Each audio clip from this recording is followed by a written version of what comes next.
ये बहुत दुखद घटना है। मैंने अभी जस्ट देखा है, टेलीविजन के जरिए मालूम हुआ कि जो बेचारे टूरिस्ट वहां घूमने गए थे, बेचारे बेगुनाह लोग, उनको मजहब पूछ पूछ के मारा गया।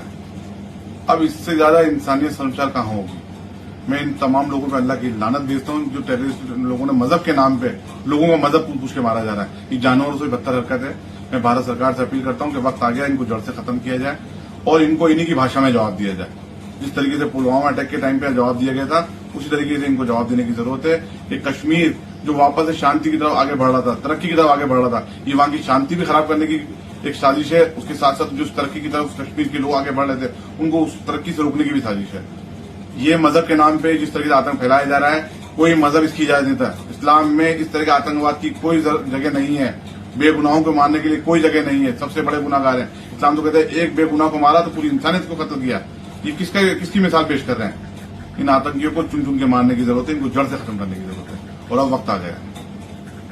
ये बहुत दुखद घटना है। मैंने अभी जस्ट देखा है, टेलीविजन के जरिए मालूम हुआ कि जो बेचारे टूरिस्ट वहां घूमने गए थे, बेचारे बेगुनाह लोग, उनको मजहब पूछ पूछ के मारा गया। अब इससे ज्यादा इंसानियत शर्मसार कहाँ होगी। मैं इन तमाम लोगों पर अल्लाह की लानत भेजता हूँ जो टेररिस्ट लोगों ने मजहब के नाम पे लोगों को मजहब पूछ पूछ के मारा जा रहा है। ये जानवरों से बदतर हरकत है। मैं भारत सरकार से अपील करता हूँ कि वक्त आ गया, इनको जड़ से खत्म किया जाए और इनको इन्हीं की भाषा में जवाब दिया जाए। जिस तरीके से पुलवामा अटैक के टाइम पे जवाब दिया गया था, उसी तरीके से इनको जवाब देने की जरूरत है। कि कश्मीर जो वापस से शांति की तरफ आगे बढ़ रहा था, तरक्की की तरफ आगे बढ़ रहा था, ये वहां की शांति भी खराब करने की एक साजिश है। उसके साथ साथ जो तरक्की की तरफ कश्मीर के लोग आगे बढ़ रहे थे, उनको उस तरक्की से रोकने की भी साजिश है। ये मजहब के नाम पे जिस तरीके से आतंक फैलाया जा रहा है, कोई मजहब इसकी इजाजत नहीं था। इस्लाम में इस तरह के आतंकवाद की कोई जगह नहीं है। बेगुनाहों को मारने के लिए कोई जगह नहीं है। सबसे बड़े गुनाहगार है। इस्लाम तो कहते हैं एक बेगुनाह को मारा तो पूरी इंसानियत को खत्म किया। ये किसकी मिसाल पेश कर रहे हैं। इन आतंकियों को चुन चुन के मारने की जरूरत है, इनको जड़ से खत्म करने की जरूरत है और अब वक्त आ गया। ये बहुत दुखद घटना है। मैंने अभी जस्ट देखा है, टेलीविजन के जरिए मालूम हुआ कि जो बेचारे टूरिस्ट वहां घूमने गए थे, बेचारे बेगुनाह लोग, उनको मजहब पूछ पूछ के मारा गया। अब इससे ज्यादा इंसानियत शर्मसार कहाँ होगी। मैं इन तमाम लोगों पर अल्लाह की लानत भेजता हूँ जो टेररिस्ट लोगों ने मजहब के नाम पे लोगों को मजहब पूछ पूछ के मारा जा रहा है। ये जानवरों से बदतर हरकत है।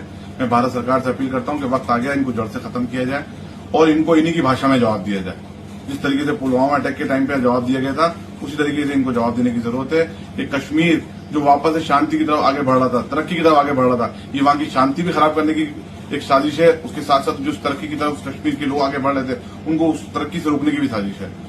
ये मजहब के नाम पे जिस तरीके से आतंक फैलाया जा रहा है, कोई मजहब इसकी इजाजत नहीं था। इस्लाम में इस तरह के आतंकवाद की कोई जगह नहीं है।